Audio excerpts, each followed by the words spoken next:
السلام عليكم ورحمة الله تعالى وبركاته. في هذا الفيديو ان شاء الله نخدمو الدونتيل في الاكمام على هذا الشكل هذا كما كتشوفوا. بالنسبة لطريقة الخدمة ديالو راه سهلة وبسيطة كما كتشوف. كنزلو الدونتيل ديالنا كنطونو السنتيم في سنتيم على هذا الشكل هذا، كنعملو النقشة ديالنا. الطريقة راه سهلة وبسيطة. ما تنساوناش واحد جيمو كومونتير والاشتراك في القناة باش يوصلكم كل جديد.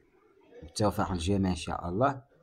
كما كتشوفوا كنجيو للاخر ديال الكم ديالنا، عاوز كنطول سنتيم في نص سنتيم في سنتيم على هذا الشكل هذا، وكنعملو النقشه ديالنا. كما كتشوفوا الطريقه راه سهله وبسيطه. من بعد ما كنعملو النقشه كنقطعو الدونطيل ديالنا وكنعملو له النقشه على الظهر ديالو على هذا الشكل هذا كما كتشوفوا. بالنسبه لهاد الطريقه هادي راه كتجي مفينيه. الدونطيل ديالنا كيجينا بشكل رائع كما كتشوفوا.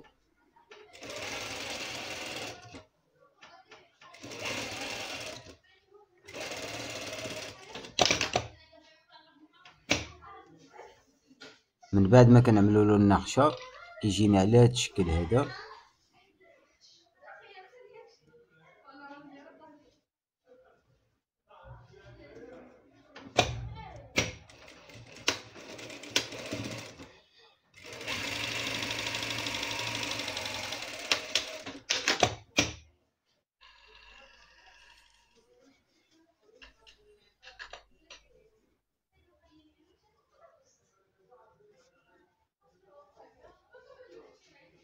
وهذه هي النتيجة النهائية. وما تنساش واحد جيم وكومنتير وشي كلمة مزيونة.